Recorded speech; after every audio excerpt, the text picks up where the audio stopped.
Hello বন্ধুরা, home cook burner চ্যানেলে সকলকে স্বাগত। তোমরা সকলে এই গরমের মধ্যে কেমন আছো? আশা করি ভালোই আছো। আমিও ভালো আছি। আজ আমি নিয়ে চলে এসেছি ডিম সিরিজের চতুর্থ রেসিপি নিয়ে।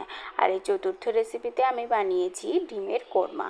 তার জন্য নিয়ে নিয়েছি আমি একটি কড়াই, আর তাতে 3 চামচ সাদা তেল গরম করে তার মধ্যে দিয়ে দিয়েছি 2টো পেঁয়াজ কিউব করে কাটা, আর একটা গোটা রসুন, সেটা পুরোটা ছুলে দিয়ে দিয়েছি, আর কিছুটা আদা টুকরো করে কেটে আমি এর মধ্যে দিয়ে দিয়েছি, আর দিয়ে দিয়েছি 10-12টা কাজু বাদাম আর 10-12টা কিশমিশ দিয়ে এটা ভালো করে ভেজে নিয়েছি।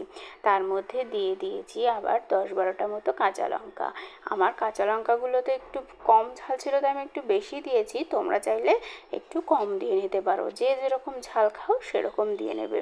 এটাকে একটু ভালো করে ভেজে নিয়ে তার মধ্যে দিয়ে দেবে 1 বাটি জল। 1 বাটি জল দিয়ে এটা সেদ্ধ হওয়ার জন্য ঢেকে দিয়েছি। 2 মিনিট পরে ঢাকাটা তুলে নিয়েছি। দেখো, এটা এখনও জল রয়েছে। যতক্ষণে জলটা একটু টেনে আসছে ততক্ষণ আবার ঢাকা চাপা দিয়ে রেখে দেবো। আবার 2 মিনিট পরে দেখো জলটা অনেকটা শুকিয়ে এসেছে। এবার এটাকে নামিয়ে নেব।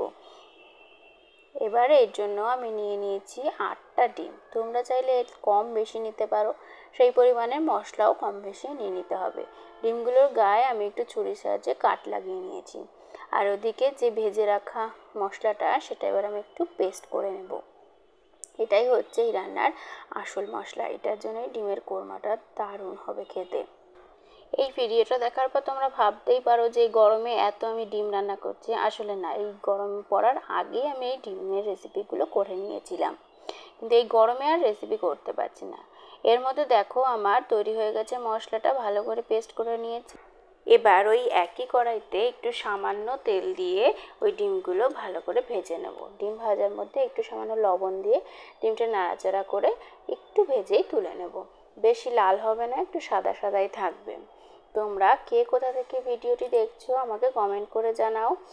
ডিমগুলো ভেজে নেওয়া হয়ে গেছে, এবার ওগুলোকে তুলে নেব। এবার ওই কড়াইতেই দিয়ে দেবো 2 চামচ সাদা তেল, আর তার মধ্যে দিয়ে দেবো একটুখানি ঘি। তেলটা গরম হয়ে গেলে এর মধ্যে দিয়ে দেবো গোটা গরম মশলা। তার মধ্যে আছে এলাচ, লবঙ্গ, দারচিনি আর গোটা গোলমরিচ। এবার তার মধ্যে 1 চামচ ধনে গুঁড়ো আর 1 চামচ জিরে গুঁড়ো দিয়ে একটু নেড়ে চেড়ে তার মধ্যে আমি বাটা মশলাটা পুরো দিয়ে দেবো।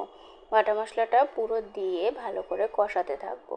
তার মধ্যে এবার দিয়ে দেবো স্বাদ মতো লবণ, আর একটু কালারের জন্য একটু কাশ্মীরি লঙ্কার গুঁড়ো দিয়ে এবার ভালো করে কষিয়ে নেব। বন্ধুরা, ডিমগুলো কিন্তু আমি আগে থেকে সেদ্ধ করে রেখেছিলাম। এটা আমার আগে বলা হয়নি, তাই আমি এখন বলে দিলাম।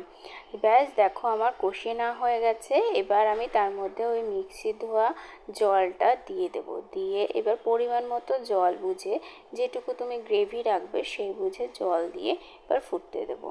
ফুটে উঠেছে, এবার তার মধ্যে দিয়ে দিয়েছি 2 চামচ টক দই ফেটিয়ে রেখেছিলাম, সেটা দিয়ে আর সামান্য 1 চামচ মতো কেওড়া জল আমি ওর মধ্যে দিয়ে এটা ঢেকে রেখেছিলাম। দেখো কি সুন্দর ফুটে উঠেছে। এবার ওর মধ্যে একে একে ডিমগুলো দিয়ে দিয়েছি। তার মধ্যে ওপর থেকে আমি একটুখানি মিষ্টি দিয়ে দিলাম, মানে চিনি দিয়ে দিলাম, আর দিয়ে দিলাম একটু কেসুরি মেথি। এটা দিয়ে আবার একটু ফুটতে দেবো। ফুটে উঠলে তার মধ্যে আমি দিয়ে দেবো একটু গরম মশলা আর কাঁচা লঙ্কা দিয়ে ভালো করে নাড়িয়ে নেব। এবার তৈরি হয়ে গেছে আমাদের ডিমের কোরমা। আমি তো ডিমের কোরমা পোলাওয়ের সাথে সার্ভ করেছিলাম, আর তোমরা চাইলে রুটি, পরোটা বা ফ্রাইড রাইসের সাথেও এটা সার্ভ করতে পারো। বন্ধুরা, সম্পূর্ণ ভিডিওটা ভালো লেগে থাকলে অবশ্যই লাইক, কমেন্ট, শেয়ার করে দিও। আর নতুন যে সকল বন্ধুরা আমার এই ভিডিওটি দেখছো তারা অবশ্যই সাবস্ক্রাইব করে দিও। ব্যাস, আজ তবে এই পর্যন্তই। দেখা হবে পরের ভিডিওতে। আর এই পর্যন্ত তোমরা সকলে সুস্থ থেকো, ভালো থেকো। টাটা।